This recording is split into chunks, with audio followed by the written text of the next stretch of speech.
Yeah. My friend Sean might be a little loopy. He might be a little sleepy. He might get a little emotional. He might get a little weepy. He's jet lagged and he's ready.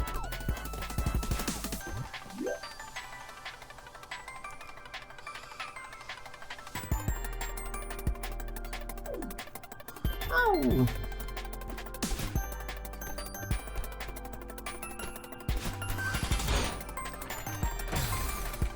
So what's different, man? I'm jet lagged.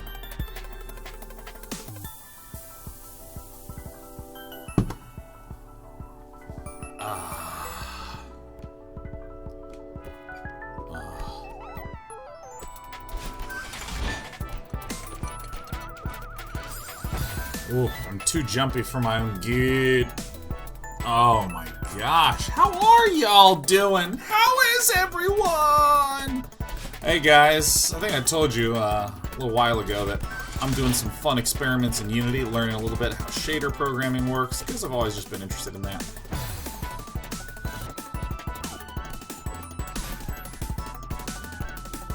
And this is in my string of short-term projects that I want to start improving it, you know.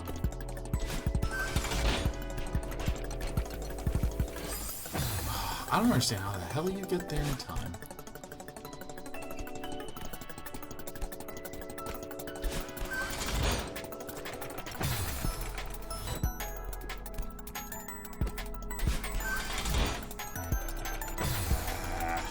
I'm wondering what projects you're working on, man.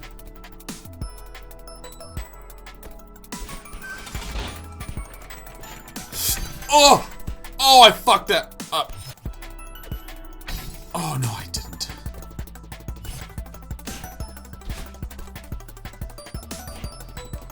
Red herrings, huh? Red herrings. What projects you working on, man? I want to learn a little bit more about shaders. I'm interested in learning how to do something like make like water effects, make like water. Basically, I was watching Sea of Thieves, and I saw their water. It was very beautiful water. Very elaborate water, sure, certainly, and I would never want to just nail the shit out of that water in a month, but, you know, there had to be some water stuff. What fun, cool stuff are you guys working on? What projects?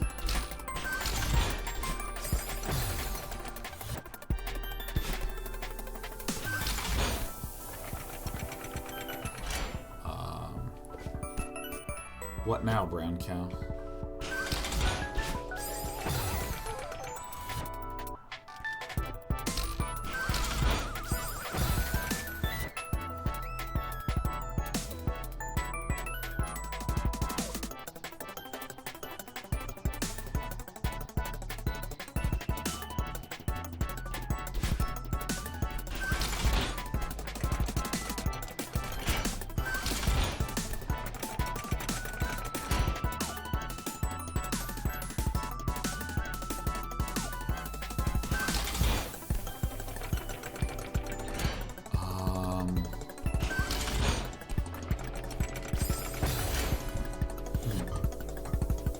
I was trying to teach myself about SQL.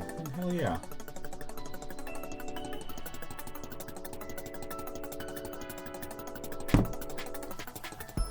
Oh, God.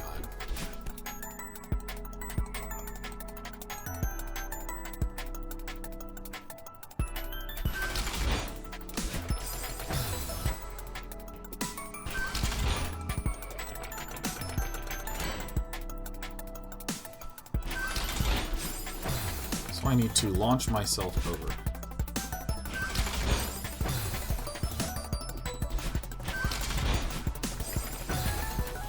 I see.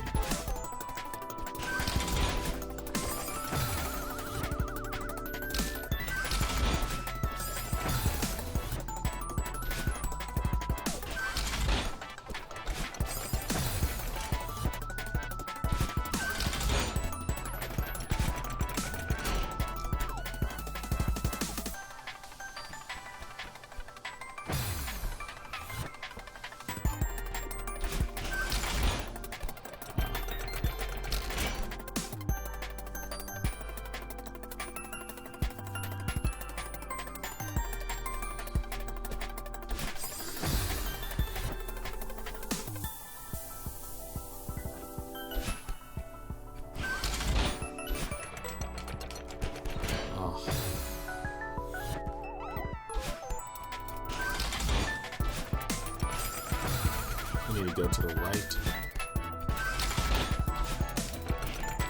Oh.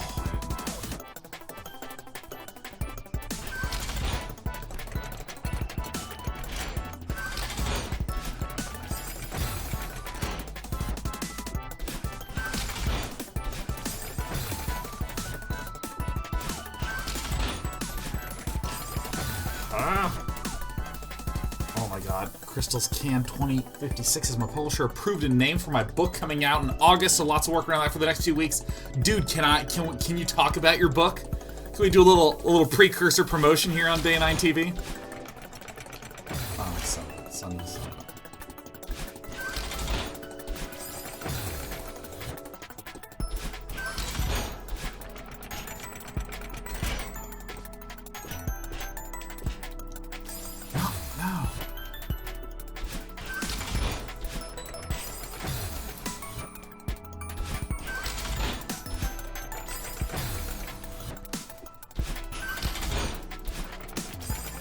Ah!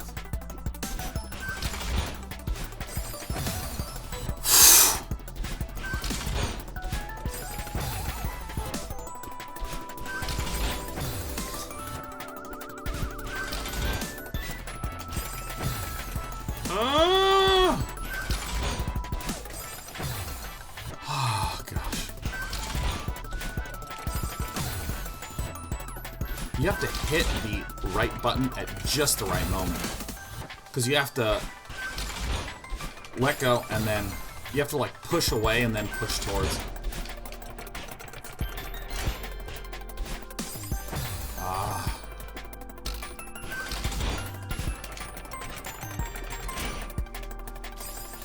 Oh god, that is so hard to time correctly.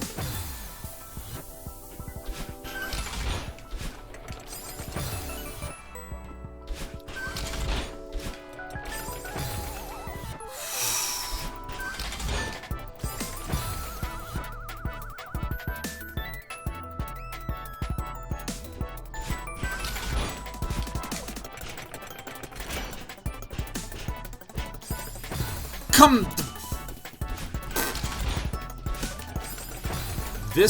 The B-side built up to this puzzle. That's what this puzzle is.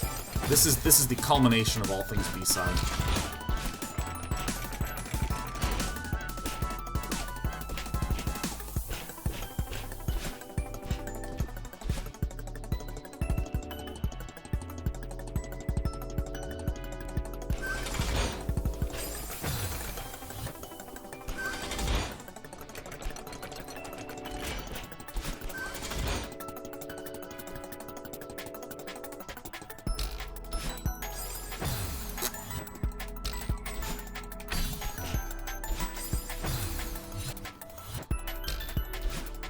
This is all about angles. This is all about me learning how to hit up and right.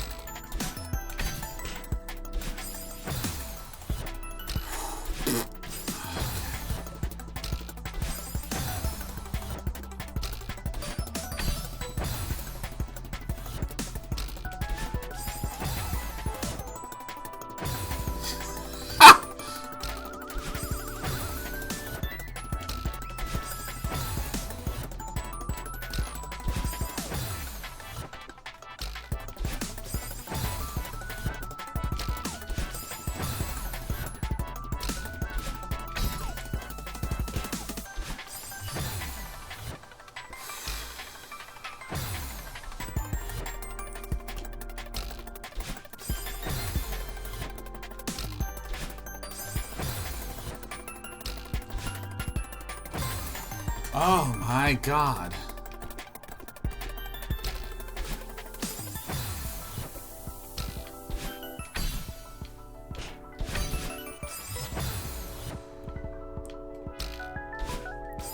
Actually, I have an idea.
my god, Shaden says, if you watch the most amazing K-drama called Angry Mom? No, but I want to. Tell me about it right now, Shaden.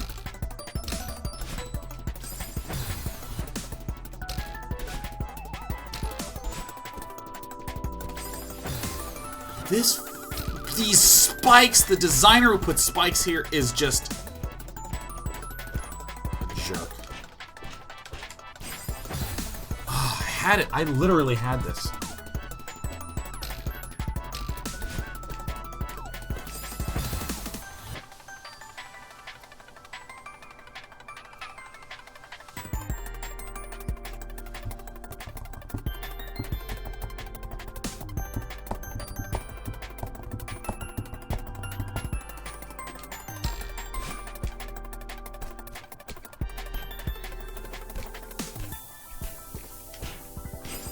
God, my brain is just melting down. It's falling apart, man. Gotta stay up till 9 PM though. That's the goal.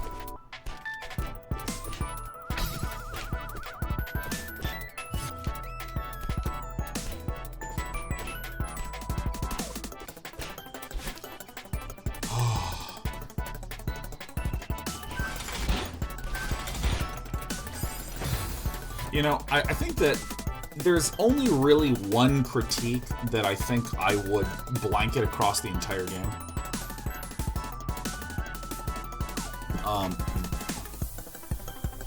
Let's actually just take a break, man. Yeah, I mean, I think that there's,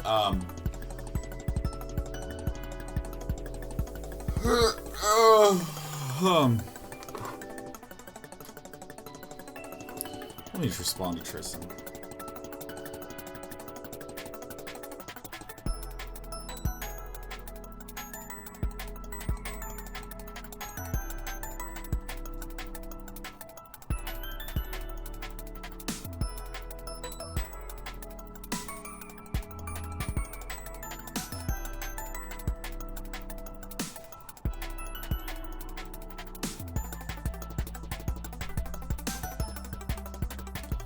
Gonna see Tristan this weekend, man. It's his birthday tomorrow. Got him a present. Such a good-ass friend, man. Such a good-ass friend.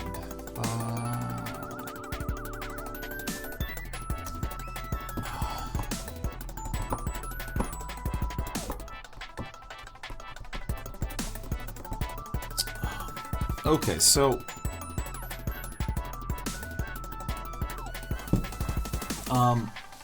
Let me think of how I'm going to critique this game. Okay, so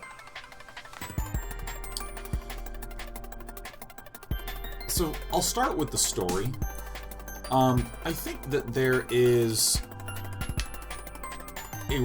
a really important thing if you are trying to make a creative product that you're selling, which is what matters.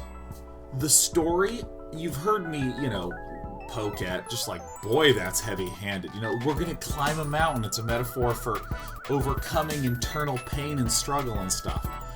I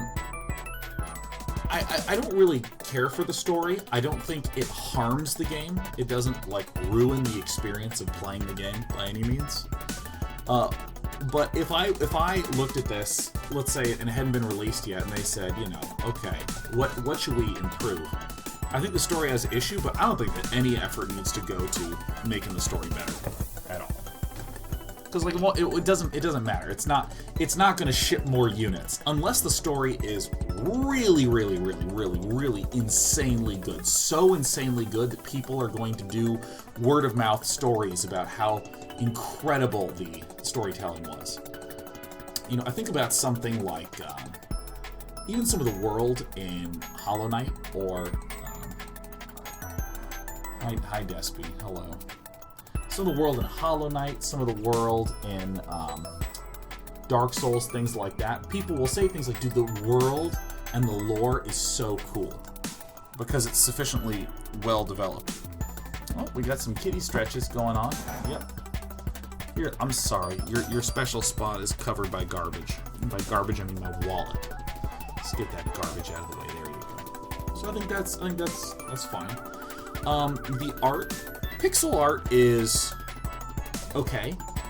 I think that there's a lot of pixel art in the current market, and this pixel art is very, very functional, and art really sells a lot of games. Like, is a huge selling point for games, like a disproportionately large selling point. If your game just makes great screenshots, very likely that someone is going to be browsing through a list of Steam games, and that's going to stand out.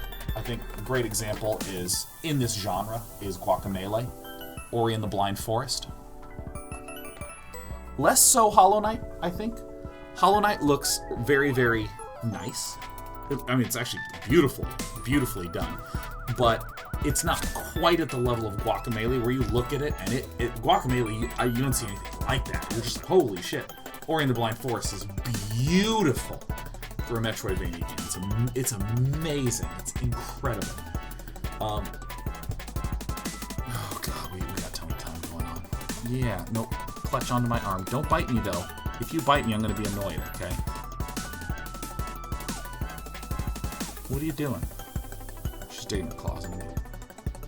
So I think that I would call probably a product weakness. It doesn't harm the gameplay in the slightest. I actually think, like this screenshot right here is very, or this screenshot, this screen right here is very lovely. It's very lovely. But I think that it wouldn't sell any copies. But in terms of the art, being able to communicate the gameplay, no clarity issues. Very clear, very crisp. Feels really good. Gameplay-wise, I think that for what this game is, which is it's movement puzzles. It's movement puzzles and movement challenges. Stop clicking shit, Despy. Oh god, Despy. I don't know if you can hear the cat purring. Despy! Come on, onto the ground, come on. Okay, goddamn. In terms of the gameplay, this is just a movement challenge game. I think the controls are super crisp, they're super precise. I mean, I mess up all the time and I'm like, ah! But I mean, it very clearly feels like I am hitting the direction not quite correctly. It doesn't feel like it's whiffing inputs or anything like that. And it's pretty remarkable that it doesn't explain any mechanics at all.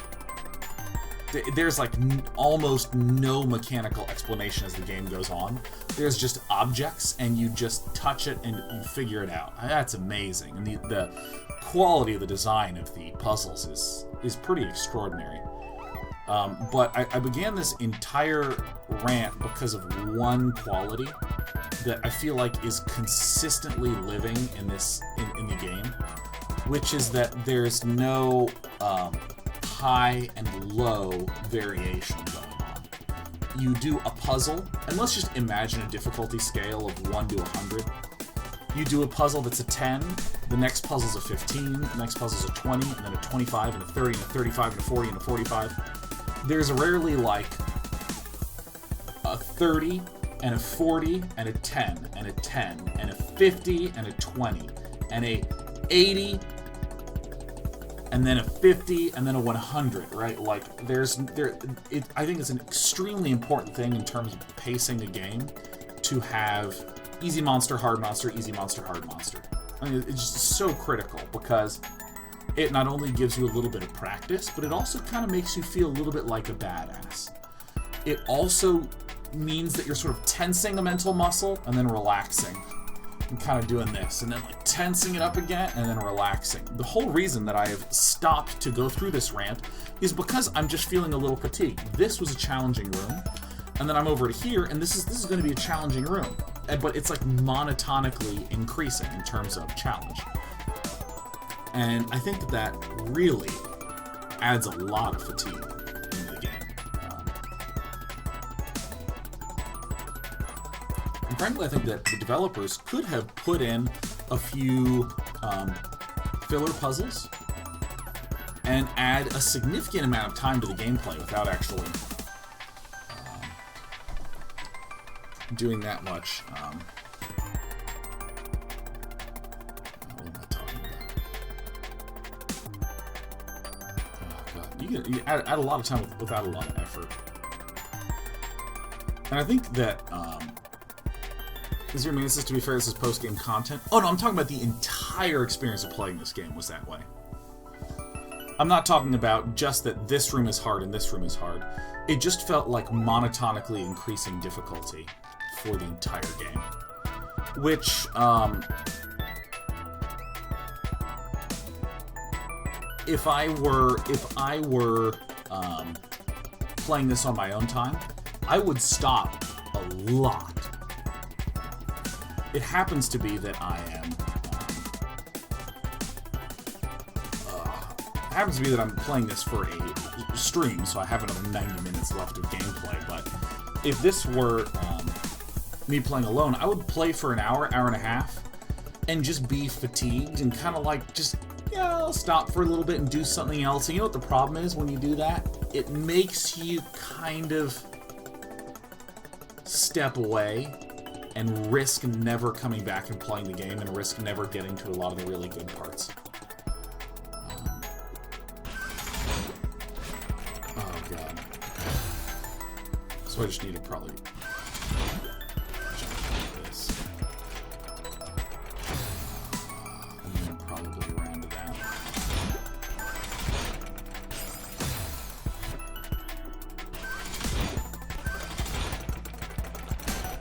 I think it's really important for all games to have rises and falls.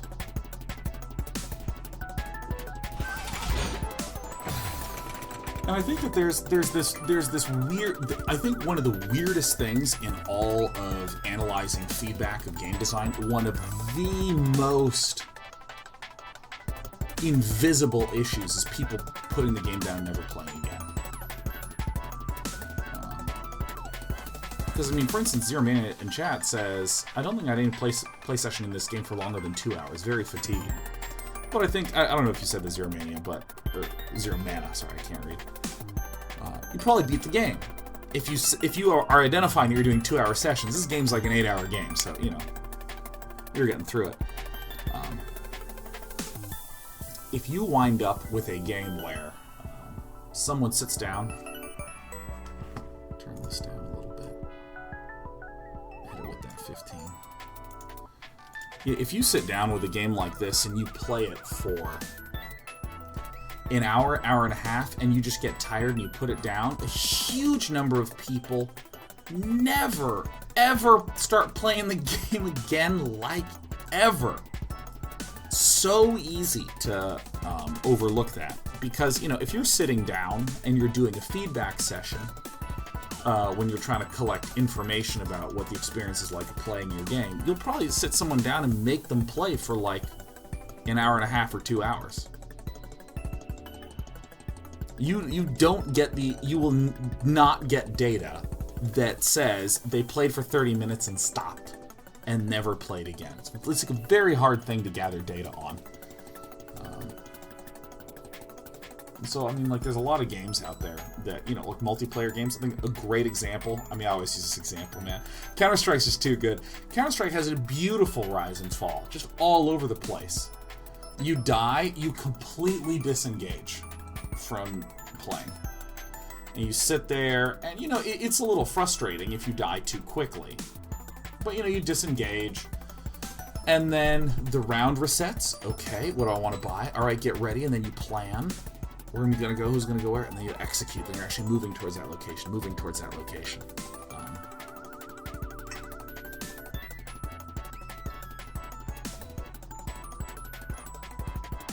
And there's the big spike of intensity of the conflict where you shoot each other. And there's only 2 peak conflict points in a round. One is a team wipe. Like, we try to invade bomb site A and we all die. And then that's it, right? Round's done. Or we invade and we plant the bomb. And then there's the game around the defusal.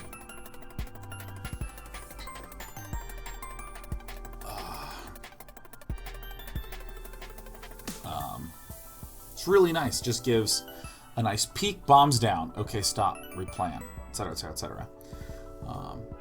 think it's just important to make sure your player doesn't get fatigued. Now, King Koopa asks a great question. Says, can you talk a little bit more about why this is a problem with like a single-player game like this? Yeah, sure. There's a specific type of game that I think that this is very, very important to think about, which is the mid-size games, small and mid-size games. If you are, I mean, frankly, let's talk about it. Star Wars Battlefront 2 had, as far as I understand, a poorly done single player, a relatively light on content multiplayer experience. There's just not a lot of game there, but it looks so beautiful and it has so much marketing behind it. That game's gonna sell a shitload of copies. It's just gonna sell a shitload of copies. Right. And what does that graph look like? It looks like a spike of sales and then a sharp drop-off. Cool. What about a game like Hollow Knight? What does that graph look like? It's actually not a spike and a drop-off. It's a slow, steady climb over the course of like a year and a half. It is extraordinary how regular the tick is of selling games. And we'd ask ourselves the question, why is that? Why is that? Well, we can examine it from a high level, and we're going to break this down a little bit. At a high level perspective, that's about the rate that people learned about the game and could hear about it and could figure out about it. What are some of the ways in which people figure it out? One is good screenshots, right? If you have a game with an amazing art style, maybe I don't see your game right when it comes out because it didn't have the biggest marketing push because Hollow Knight wasn't published by a gigantic publisher like EA. But when I do see that screenshot, I'm going to go, ooh, what's this? Huh. What's another great way? Perhaps the most important way. This is the big build-up. This is the big lead-up. A big, really important way is user rating and word of mouth. It's just people rating the game highly and talking about the game.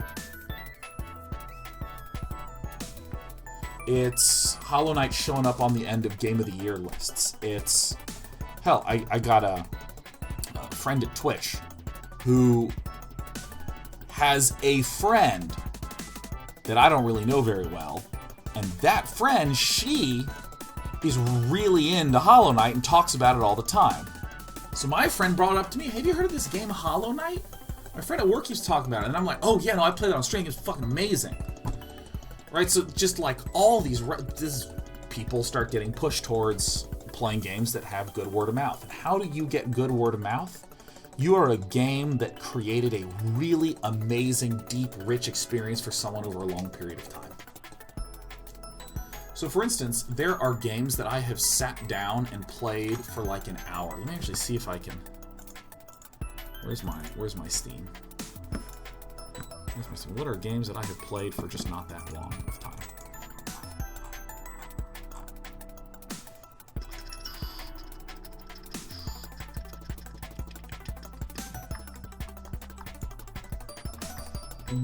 I'm trying to think of any game that I just didn't wind up playing very much. I mean, this is billions and billions of games, huh? Actually, this is an unbelievably good example. Mark of the Ninja, I've played for 42 minutes. Okay? I played Mark of the Ninja for 42 minutes. Now, why do I never talk about this game? Because I sat down to play it one day, like 2 years ago. I was playing it all on my own time. I had got it because I really like the work that Clay Entertainment does. So I bought this game, and I sat down to play it. And I actually started playing it early on a Saturday, but then I distinctly remember there was a friend who had an emergency and asked if I could come help him out. And I was like, yeah. Not some huge emergency, but just like, the car broke down, can you pick me up? I remember being called away from it and kind of chuckling because I so often play all of my games on stream, and for once I was going to play a game off stream. And I got pulled away. And you know what? Incidentally, I just never went back and played the game. God damn it. Stop closing that Dispy. I incidentally never went back and played it, and so you know what? I never talk about it. I haven't looked back. Done. Hollow Knight, I played all the way through. And I talk about it all the time.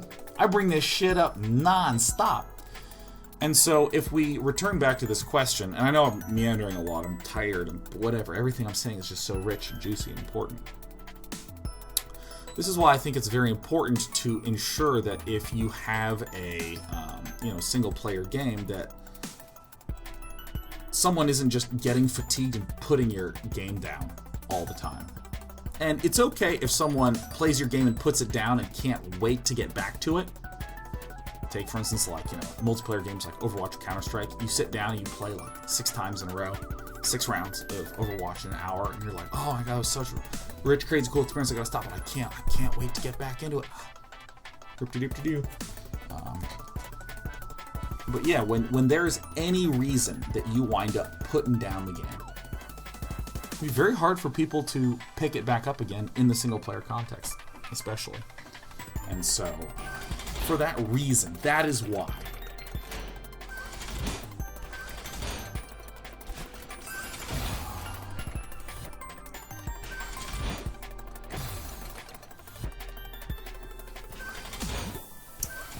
That is why I think that pacing is such an important thing in games like this. Because I think this game especially is one that's super easy to get fatigued on.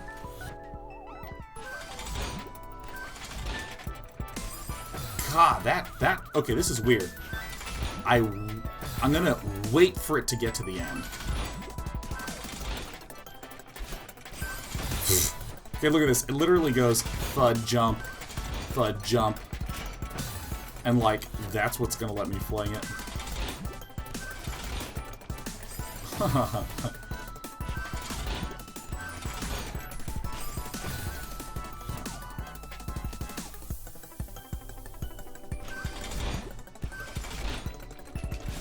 Oh god.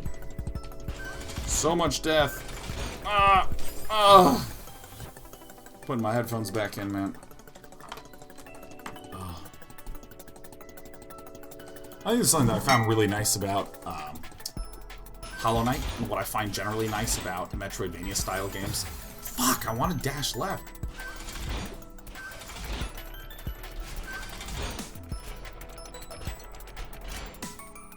Oh, crap. Oh, I see, and then I fall down, and I latch to the other side.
Oh, God.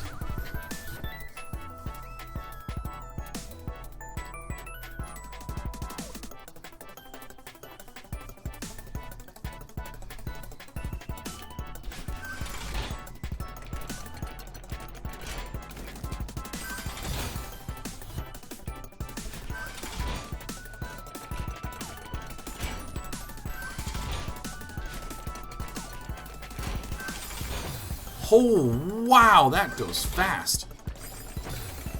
Alright.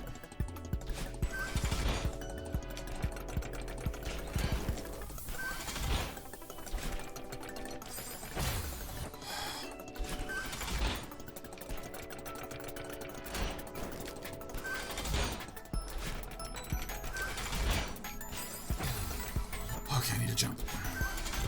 It's like I saw what I needed to do right when I got in the room. It's just hard.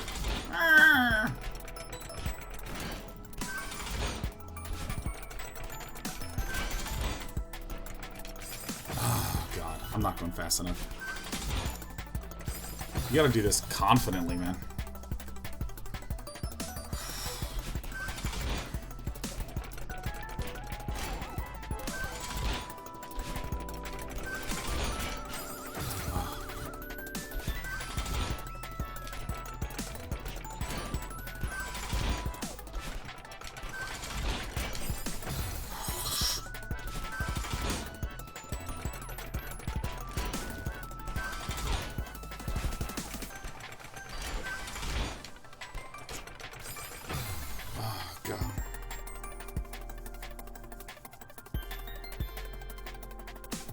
Oh, I'm doing it wrong.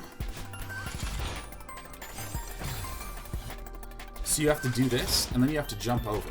And then you have to keep this charge. I don't know what I'm doing there.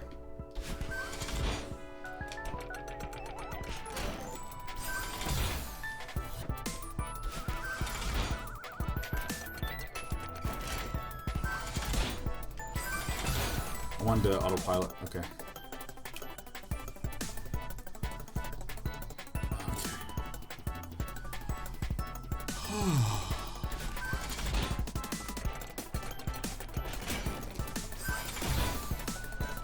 I'm getting tired, man. You know what sort of game I really want to play?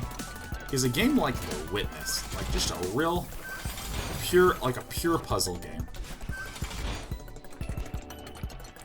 I really like The Witness. Oh gosh, I keep not jumping.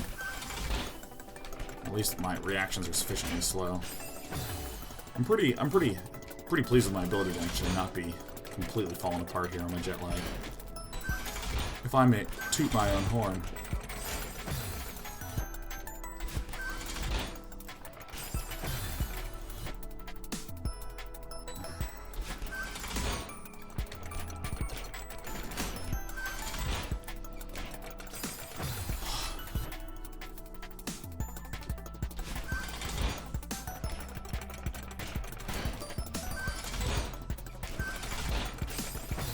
Ah!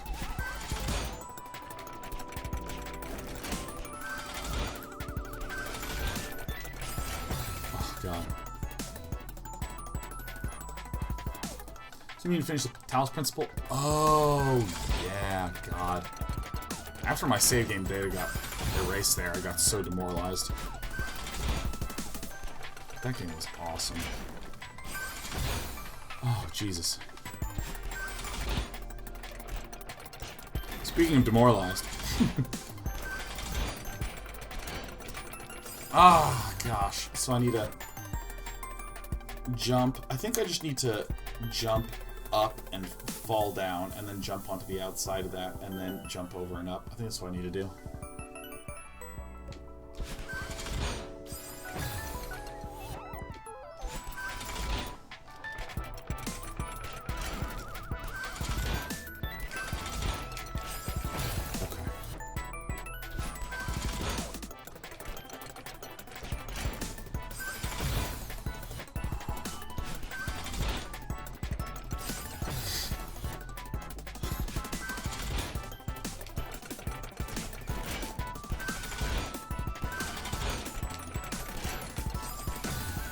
No, I can actually jump from there to the outside.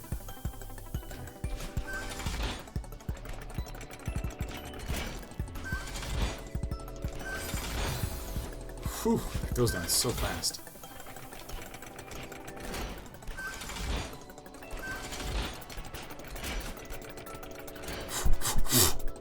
Yeah!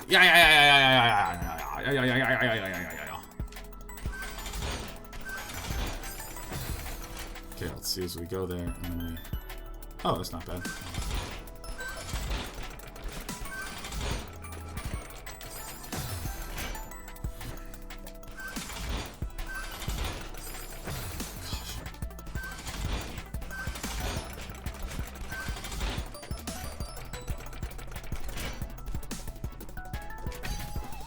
Oh, that's the not. That's not. He said articulately.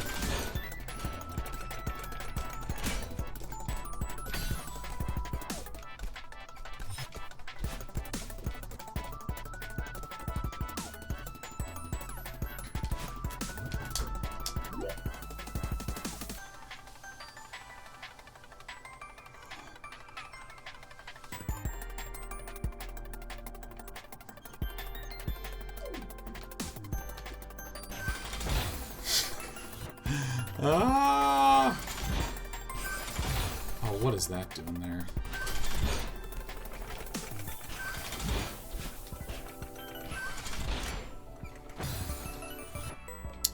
Oh, I need to give up. Good.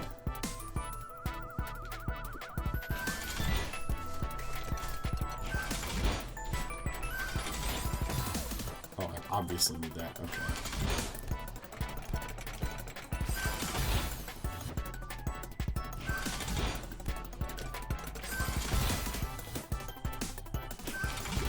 Oh, I can use this. And it's no problem.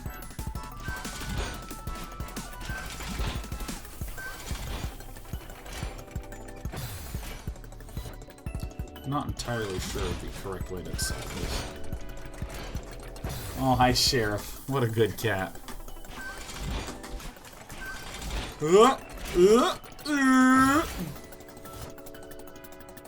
Umber Races, I can't wait for the new year in Hearthstone. Goodbye, Jades. Hello, something new. Hello, the balance patch has shook up the meta nicely, dude. I have not played Hearthstone since the meta, or since the balance patch. Oh my god. I just don't even have the mental wherewithal to do this. Okay.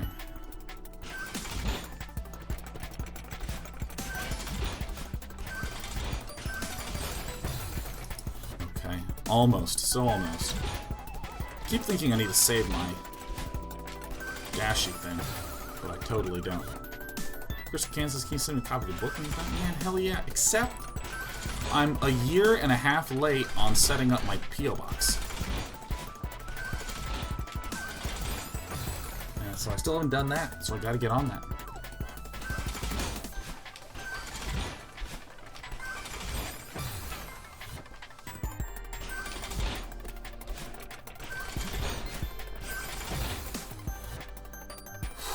What do you think of dungeon run stuff? Something you ever heard your opinion on? I think it's super fun, but I just happen to like regular Hearthstone quite a bit.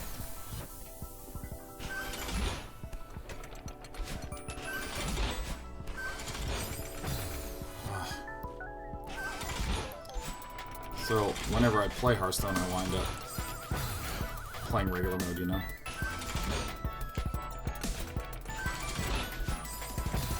Gosh, that's so hard for me to stay focused.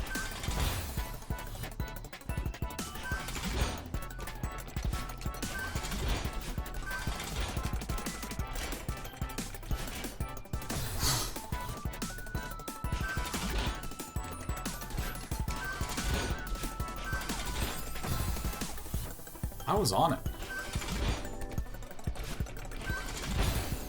I was not on it.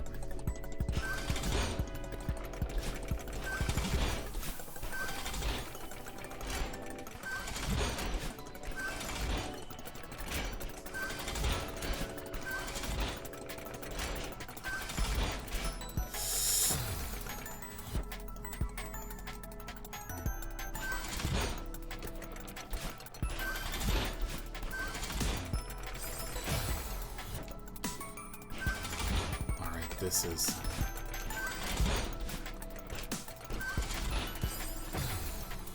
You know what was an awesome game? Was Infamous, man.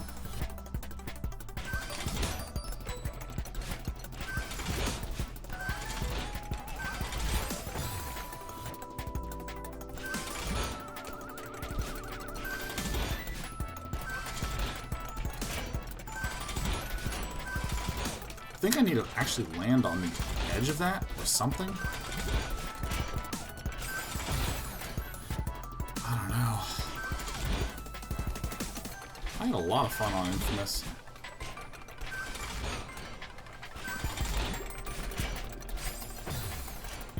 shit, I actually had it there. Like superhero game? Yeah.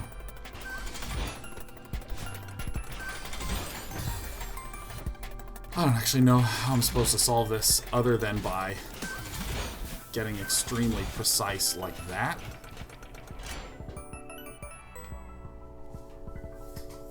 Okay.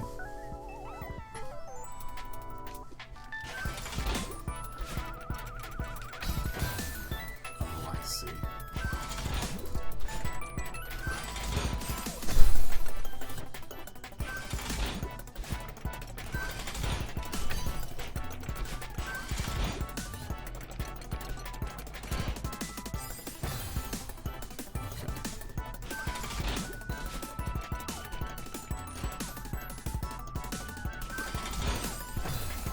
Oh, okay. My brain is starting to shut down. I'm gonna try to beat this World 1, and then I'm gonna have to turn this stream off because I am tired.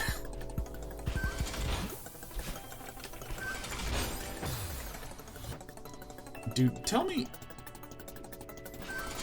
about Pyre. I'm seeing some people talk about Pyre in chat. Pyre is one of those interesting games where, like, it's Supergiant, who are the makers of Bastion and then Transistor, and Bastion did, like, mega insanely well. Transistor did very well. And then, you know, when Pyre was announced, I know so many people who are like, oh my god, Pyre.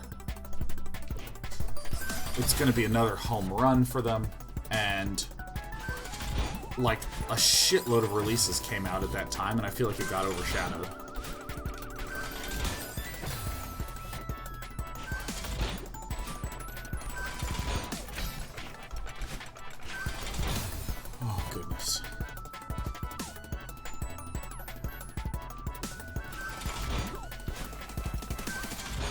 And I think Supergiant is stupidly creative. Do I really need to use my dash there? Oh wait, I'm landing on top, so I don't need to save my dash. Gosh, I am. Whew.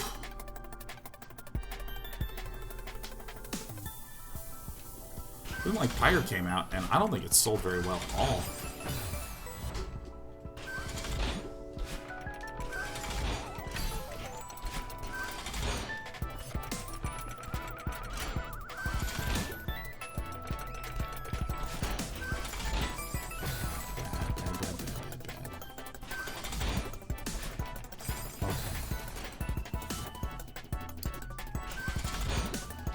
I think last I checked, Pyre had only like 100,000 copies sold on Steam Spy, which I understand has some. I've heard people criticize its accuracy before. Oh god, which is ugh.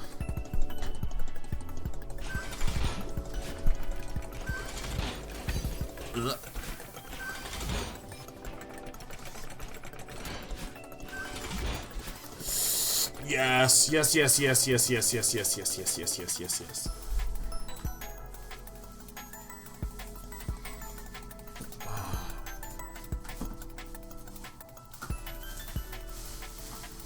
Alright.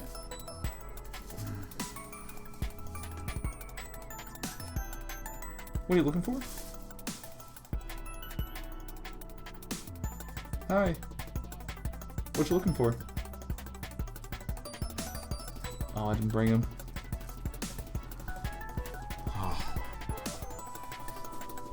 Oh, Spire's at 200,000 owners, well that's great. Oh gosh. Cuphead? Oh yeah, Cuphead did super insanely well. Okay, so how do I...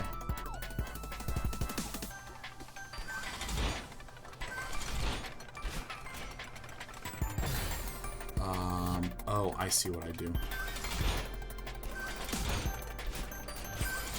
That's not it.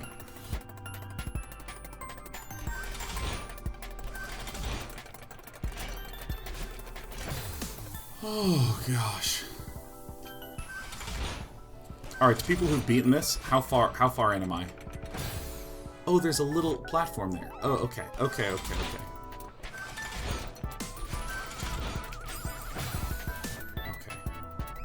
Only this room and one more left. Yes!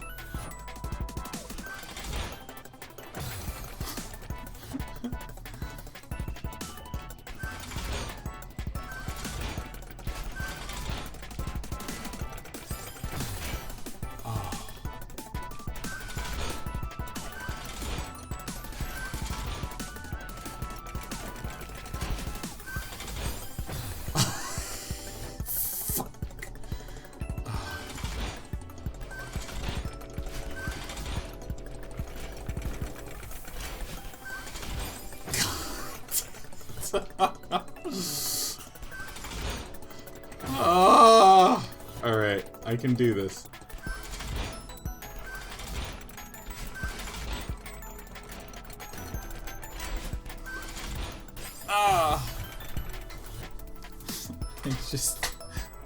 I don't know, man. I want to be done.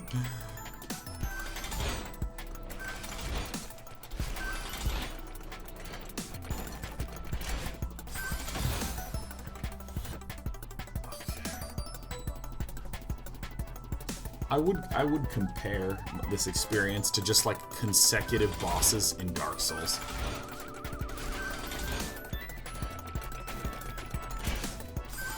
I keep wanting to dash to the right, but I just can't do it.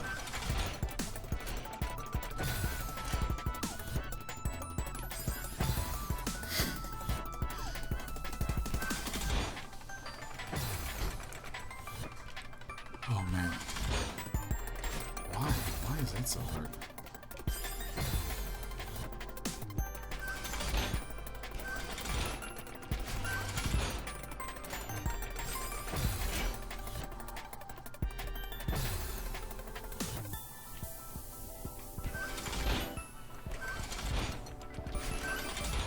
There needs to be a better way to get rid of jet lag than just...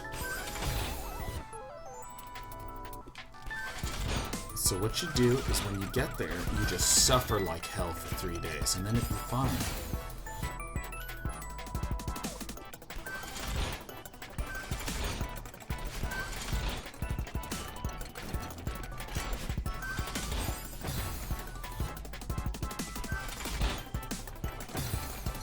Guys, I'm trying. It's no longer funny. It's no longer watching Day 9 struggle and then make progress. It's just watching a man be beaten to death over and over. Okay. Where was I? I was in Amsterdam and Bruges and Paris. And Bruges is very touristy.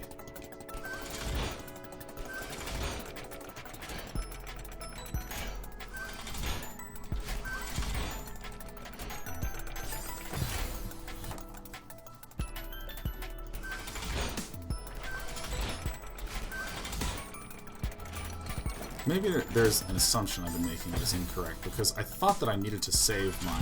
No, I need to do it. Just gotta keep working on my execution of this.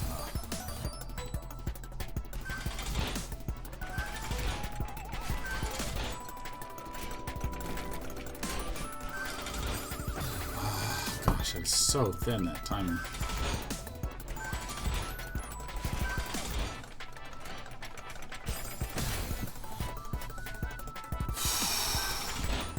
Bruges looks like Dark Souls with tourist attractions, man. That's not what I want to be doing.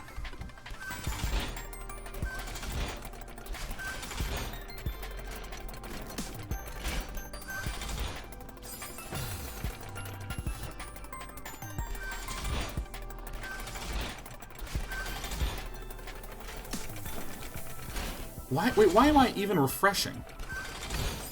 Wait, I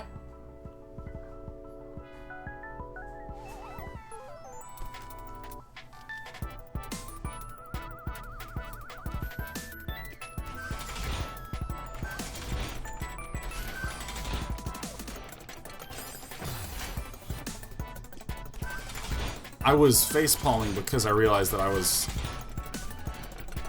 was using a dash somewhere and I was forgetting about it. Right there. See, what I thought that I had to do was... Okay, you see the distance, but this part, like, there's this girder that comes out and has spikes on the outside, this one that I'm pointing to, and then there's the one above it. You see where's the singleton platform that I keep standing on, and above that I can climb into the wall? I kept thinking I need to land on the singleton so I get my dash, then jump back to this thing, and as it's sliding in, hop onto this girder, so then that way I have enough for my dash, because I thought that I needed my dash to get up to the second level. But if I'm dashing to get on the moving platform, I lose the dash anyways. Like, my brain's just, like, not functioning.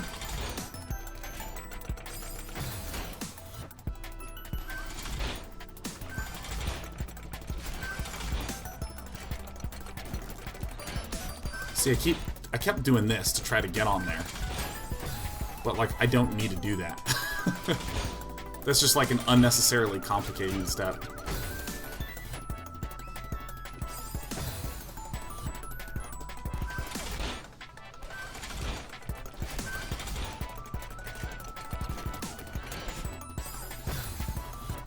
Number raised, so to watch Coco.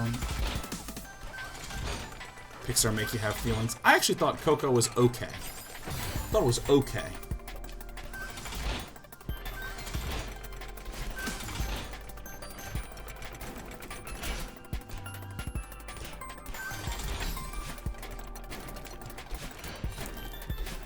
Fucking kidding me. Okay.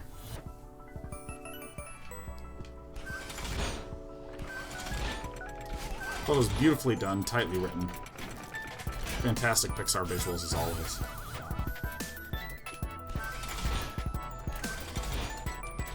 But it didn't do like what Inside did and just like inside out. Inside.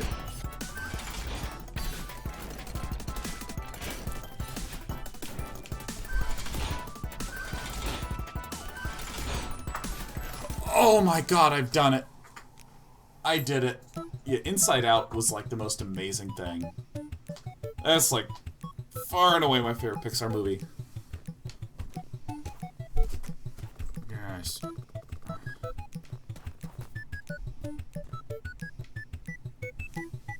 Oh yeah. Nice.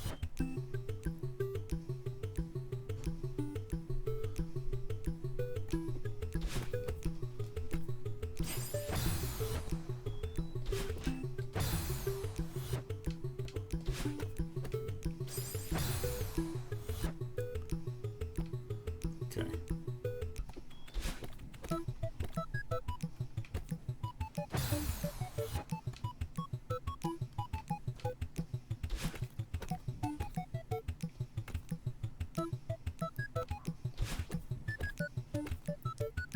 Damn.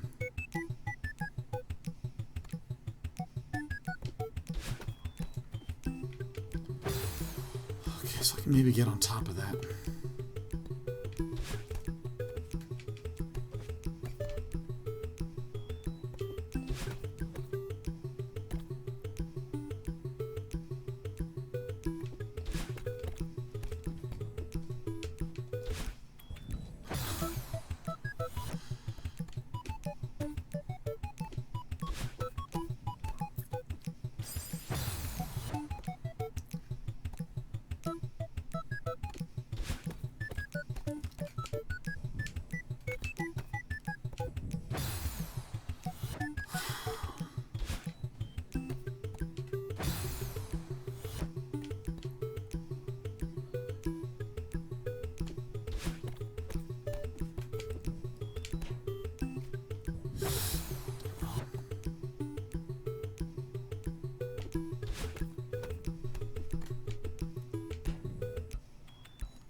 Beep, boop, boop, boop, boop, beep, boop, boop.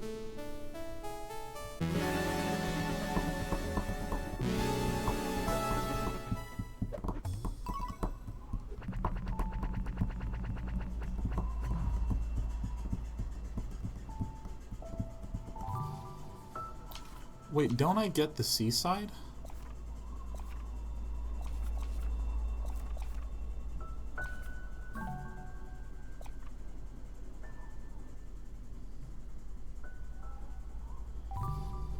How does one get the seaside?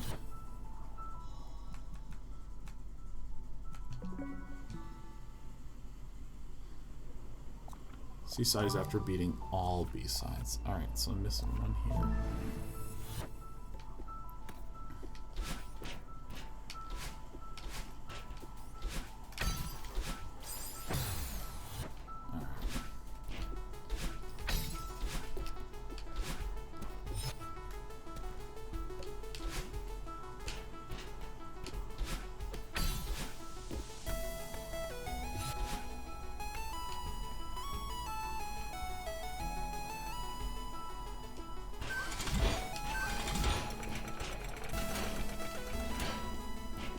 So I think I have all the ones that are over here.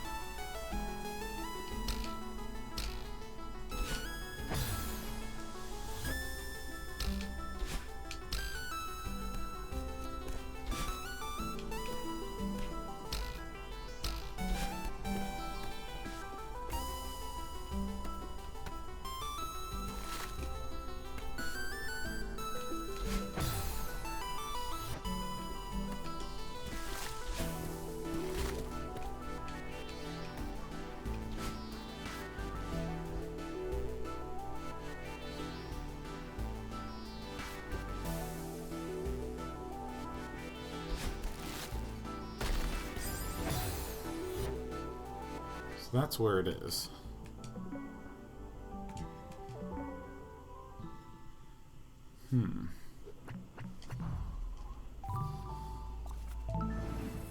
Okay.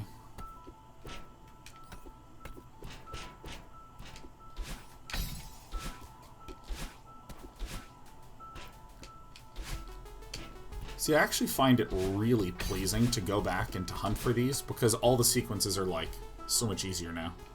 It really does feel like that rise and fall that I was talking about.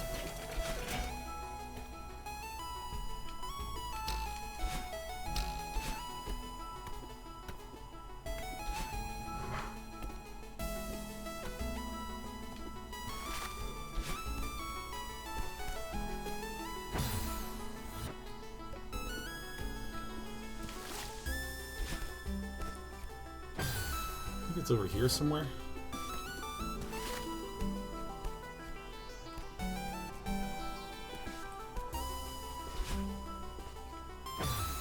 Or maybe on that snowy side.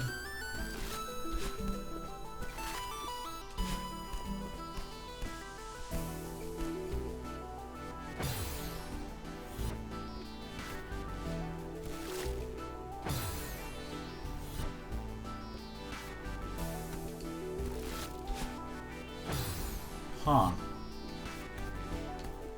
Maybe I actually have to go backwards. See, I'm seeing that little... Maybe that's where it is.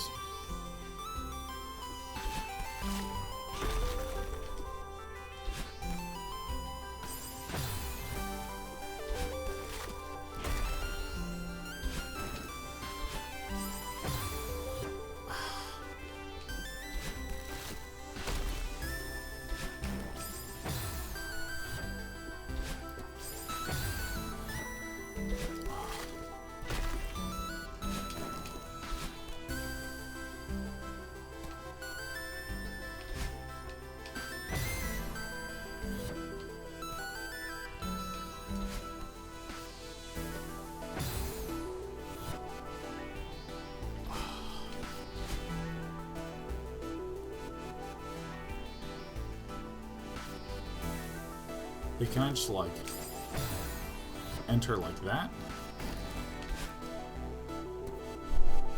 Oh. Right. For some reason I thought that that hole would be a way that you came back up through the level.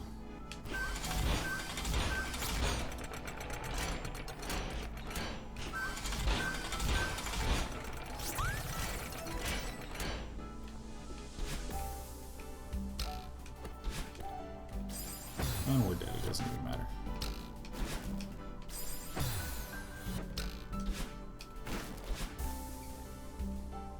Okay.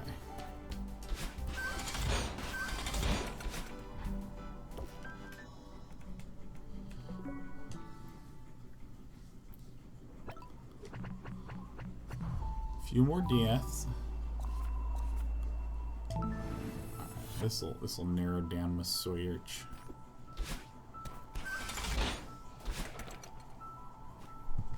Oh, I found it.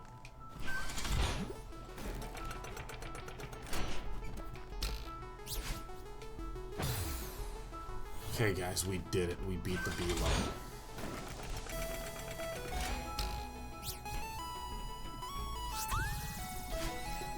Just as an example of what I was talking about earlier,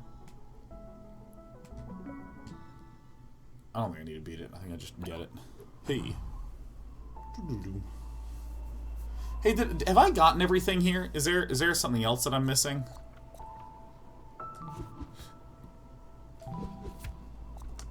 Did I do it? I got a blue heart, I got a red heart.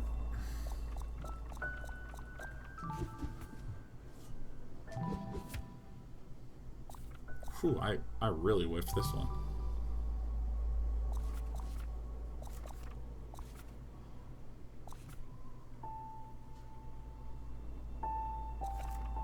Hey, I did it. Oops. Oops, oops, oops.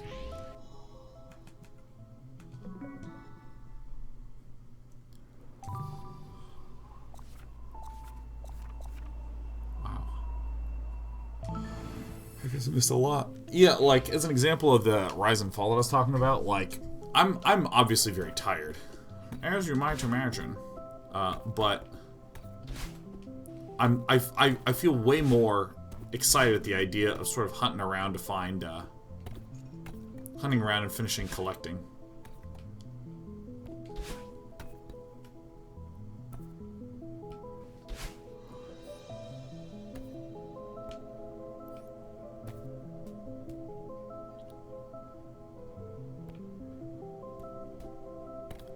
Hunting sounds really nice.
Could have sworn I did this already.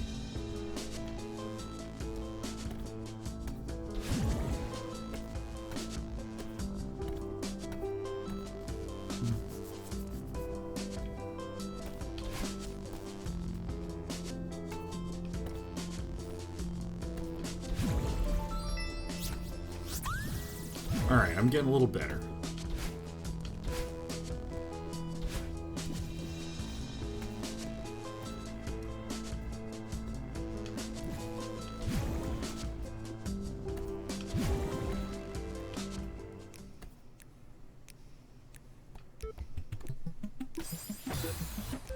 I'm wondering if there's another entrance over here.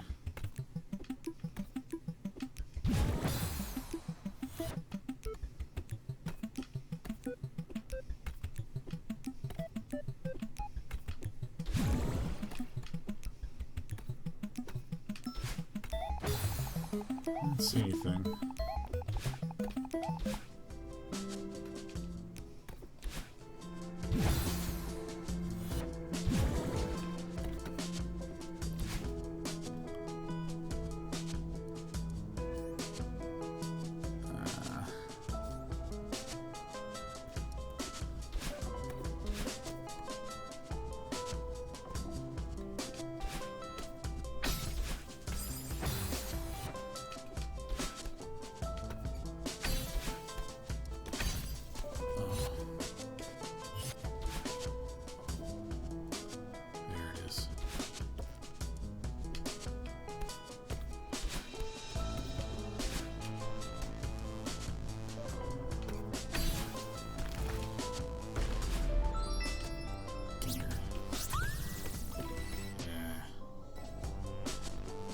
know where one of these is.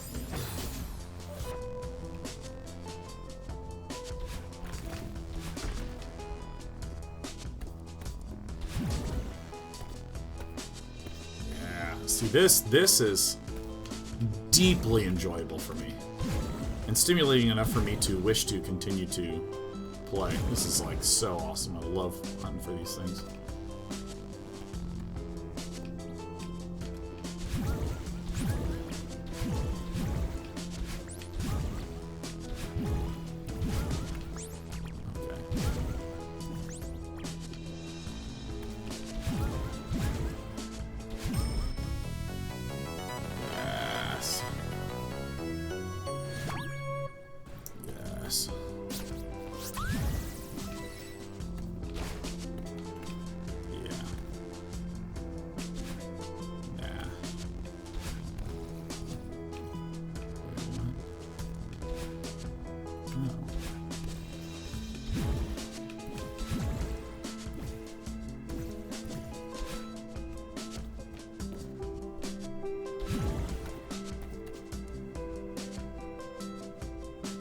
Do I see any cracks? Oh, I see one.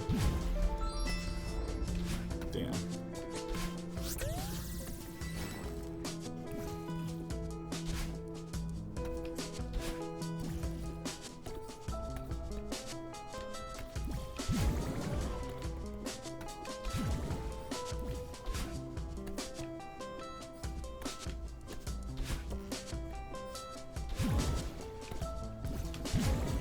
What is over in this way?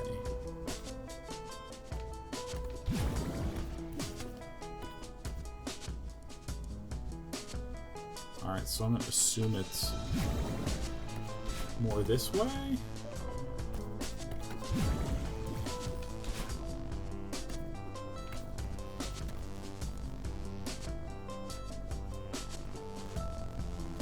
Okay. Dang it, this isn't dedicating this weekend entirely to Stardew Valley. Never got around to getting past year 1 spring. You're gonna have a good time. You're gonna have a mighty fine time, dude.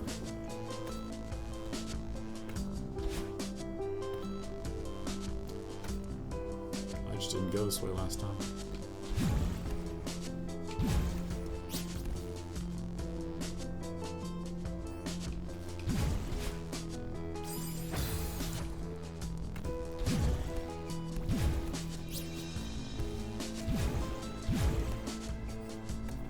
Oh, yeah. Well, there's the next chapter in there as well.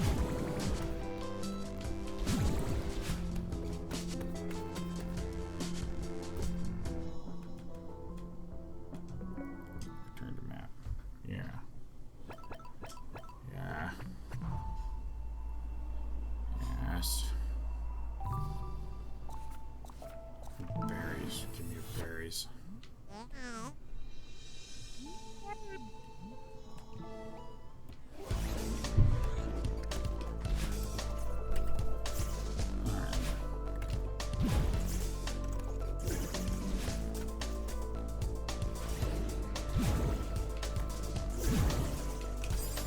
Whoa, that launched me.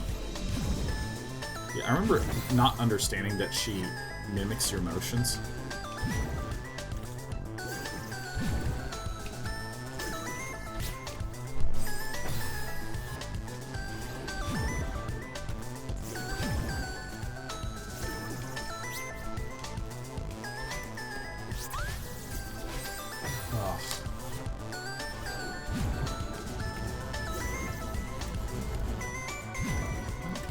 Dryer does not like something that's in it.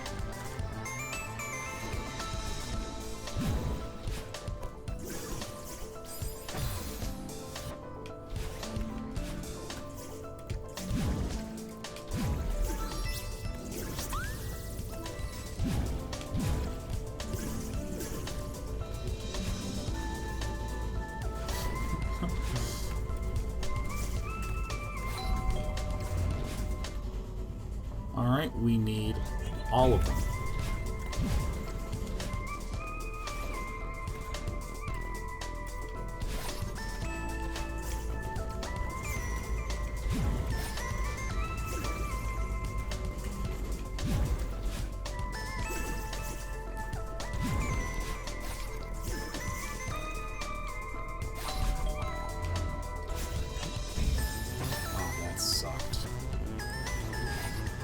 think the dryer's about to explode.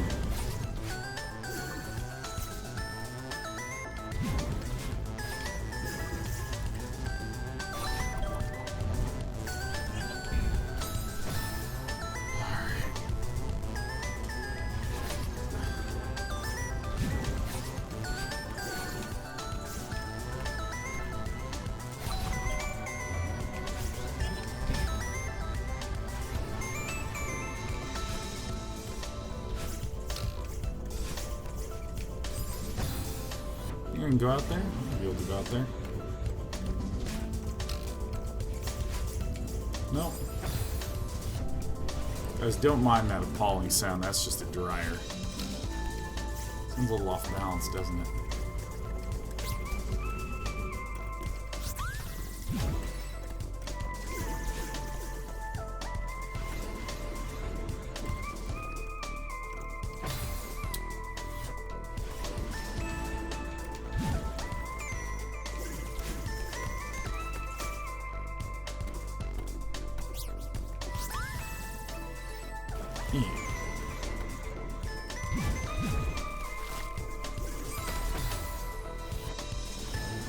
Okay.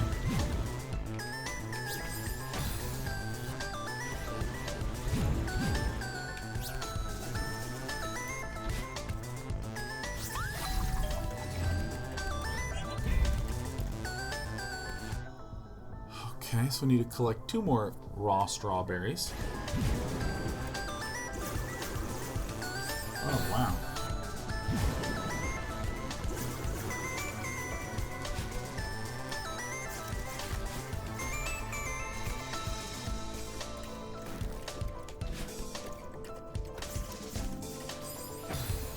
Is there a way to not touch that? Does not appear to be a way to not touch that.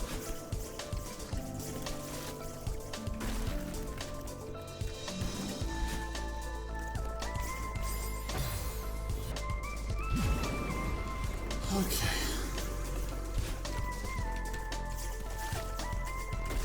I remember when I did this sequence last time, I was like, it was a total clincher moment.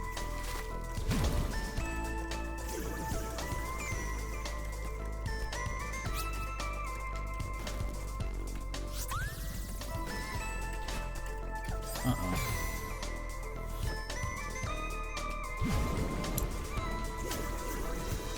Ding dong. I really like that ding dong sound effect a lot.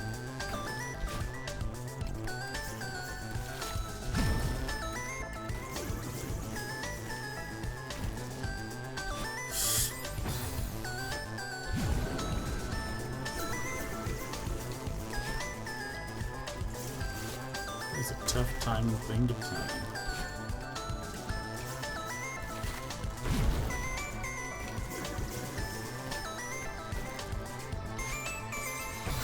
God, I'm so bad at up, left, and upright dashing.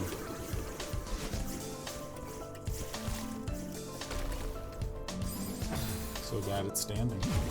I'm gonna do it. I'm gonna get all these berries, man. I'm gonna make such a better cake than I did last time.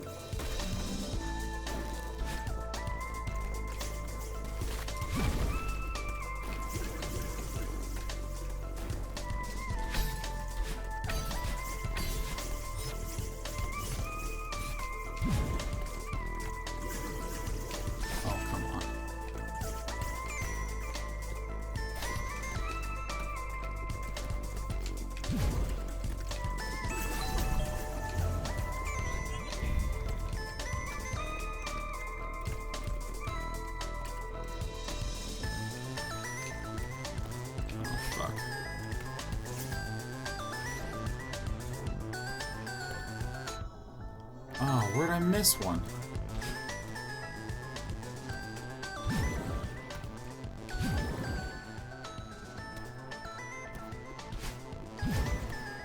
Aw, crap.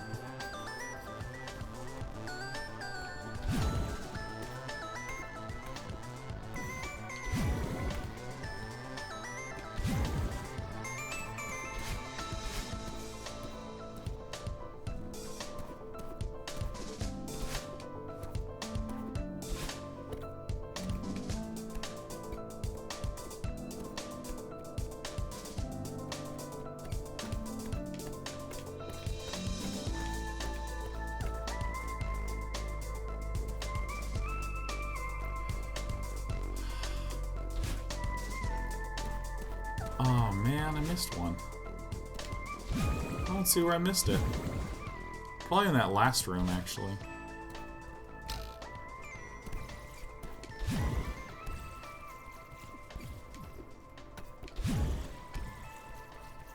Maybe just straight down. Oh, this looks like a berry room.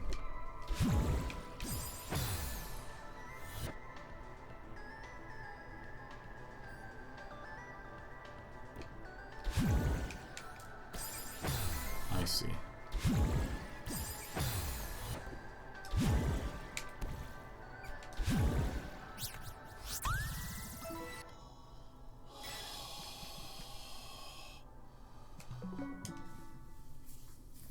I have all the berries. I have all the berries now. Yes. Yes. All the berries.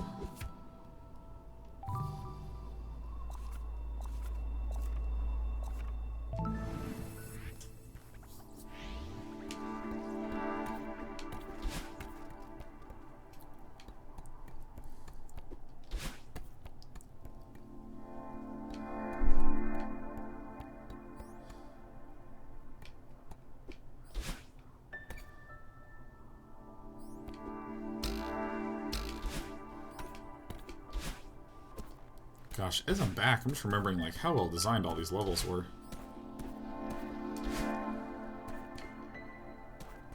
This whole game is well designed. Oh, it's really nice to revisit these areas. Oh, it's nice.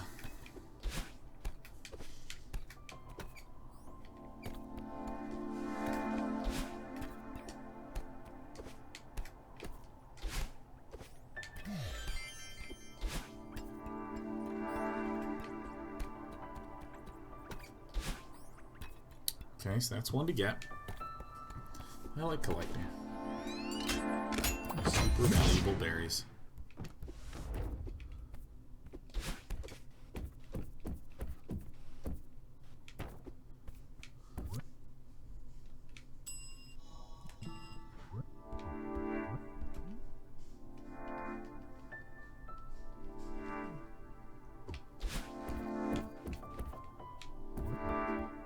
Okay.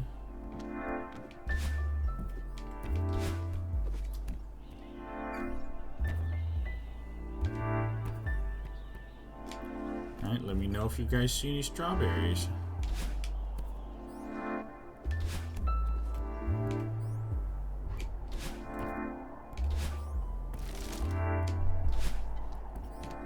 Oh, he tracks to that one. I have no idea. Okay, so we gotta go up.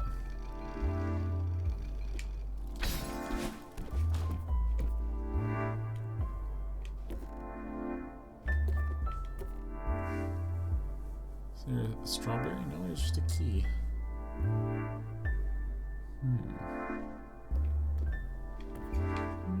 Oh. Yeah.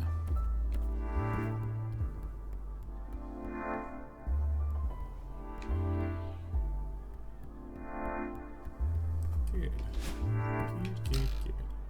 Oh shit, I didn't see that thing.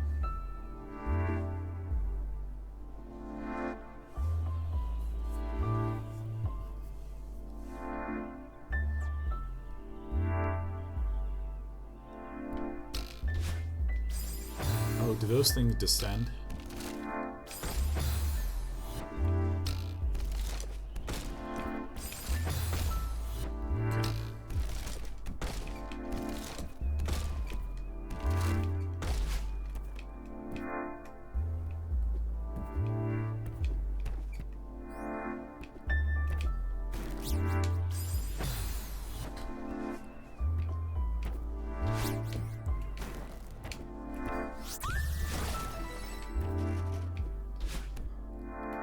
A lot of hidden shit up here, man.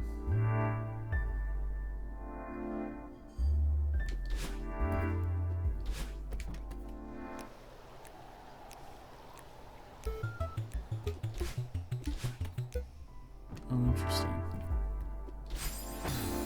Oh.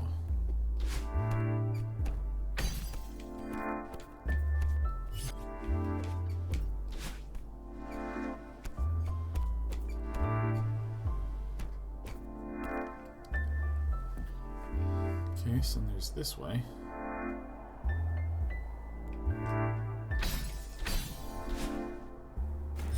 And this should be the outside, yeah.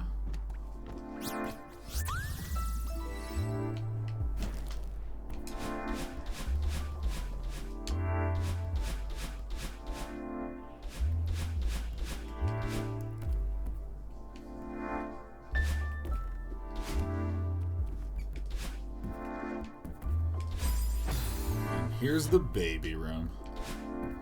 After all the man puzzles, we got the baby room.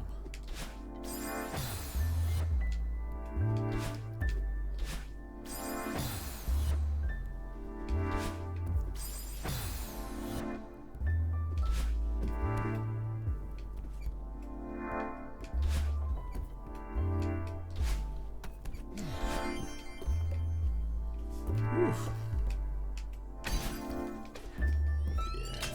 Yes. Ah. All right, one more berry.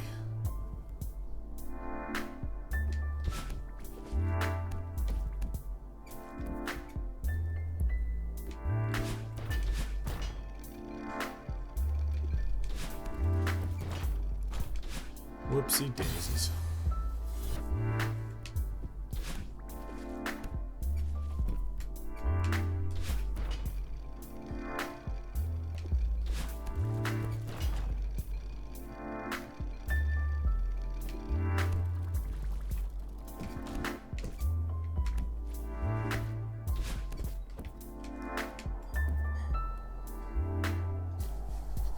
Feels so good to find these sweet berries, man.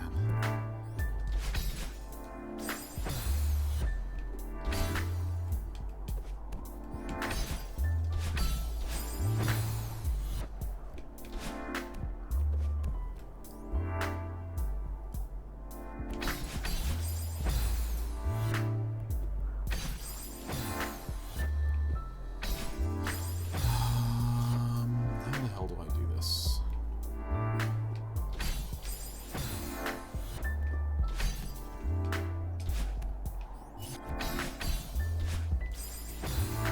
I think I know roughly how I'm supposed to do it. It's just the spacing seems weird.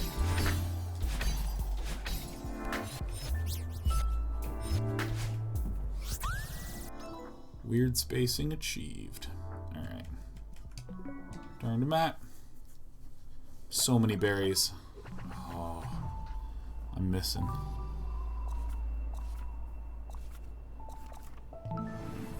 Huge mess.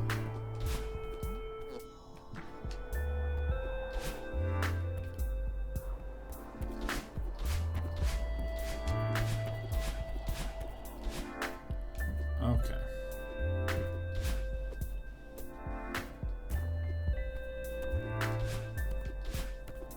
Anywhere where it looks like I can maybe dash through, I'll attempt to dash through.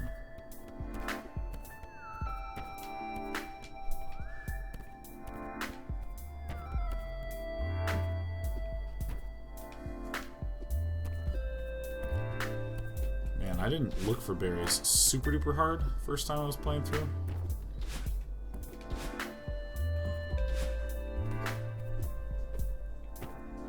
Let's see if I can get just one more berry. One more berry, guys.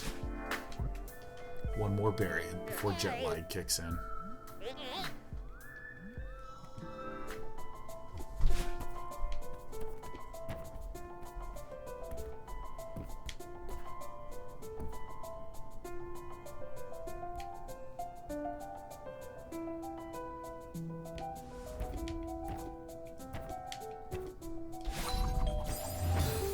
Good job.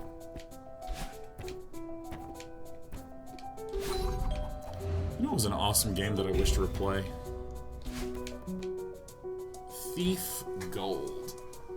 The original Thief Gold. Oh yeah, of course. Berries, berries, berries. I'm not gonna play anymore. I'm tired. Save and quit. All right. I just want to talk about Thief, the original Thief. The original Thief was so good. Oh my god.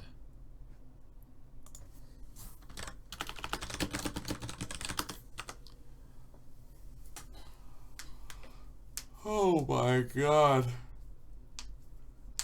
Oh. Oh god, yeah, dude, like Thief of Gold, so sick, so sick. Does anyone not know what Thief of Gold is? Anyone not know? Do you not know what Thief of Gold is? Have you not seen it? Oh, it's so good. It was made by Looking Glass that eventually became Ion Storm. Or a lot of people from there went to...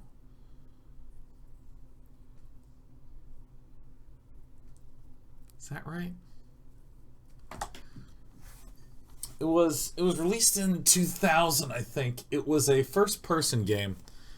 I think it was one of the first games to feature a morally ambiguous protagonist, because you're a thief, naturally. But it's a game that heavily emphasizes the stealing and stealth aspect of gameplay. When in the year 2000, there was pretty much all first-person games were run-and-gun shooter type things. And so in Thief, you all the mechanics and gameplay was really interesting and really cool. Like, there was light on the ground, and there's a little heads-up display that showed how well lit you were. And so if you were in a well-lit area, people from really far away could see you, but if you were in a dim area, they might see you if they're close. But if you're in a dark area, they can't see you till they're, like, you know, right here, right in front of you. There's sounds. There's different materials on the ground that make different levels of noise. And it was not really a linear game. Like, so you would try to break into these complexes, and there'd just be sort of guards on patrol moving around in various patterns, and things were connected in various ways, and you could kind of like figure out how you wanted to sneak through the entire level. And there was just a lot of really cool mechanics, like, you know, okay, since we have light and dark and sound, there was things like you could, I think, was it moss or something? You could use this moss item, and it would make your footsteps quieter for a brief period of time. Or you had water arrows, and you'd shoot the water arrows at torches, and it would douse the torches, creating more darkness. And you actually kind of sucked in combat, especially at the higher difficulty levels. So, I mean, you like had a sword, you had like a bow and stuff, but you wouldn't really want to use that. You guys should all look it up. I think it's actually on Steam. Store. Thief Gold for 97 cents.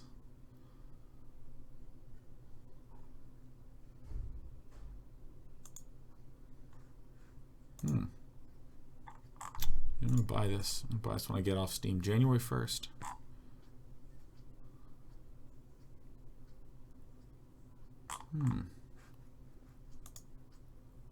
Do they have some videos here?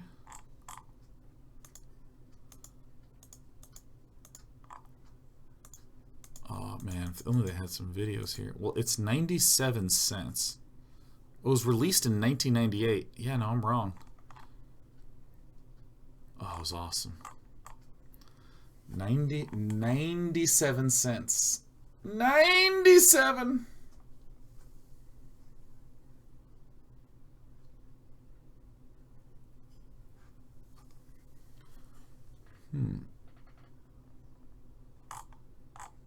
How's Thief Deadly Shadows? Is that?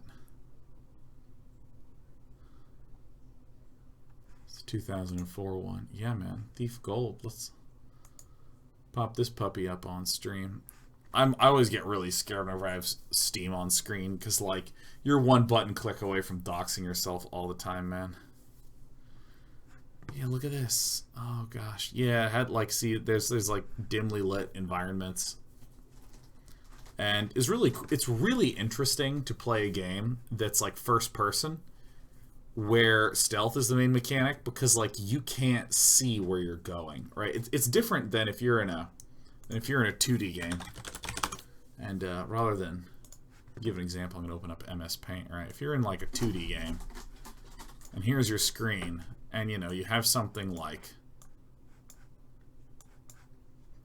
this, you know. You know what? Let's use this powerful feature known as autofill. Watch this. Yeah, I mean, if player character, if your hero's here, and you're playing a stealth game, it's really annoying. Well, not annoying, but it's just a different experience when you can like see that there's dudes that are hanging around in these areas. Whereas if you're in first person, like in Thief, you don't get this sort of knowledge of being able to see these nerds that are like in different areas.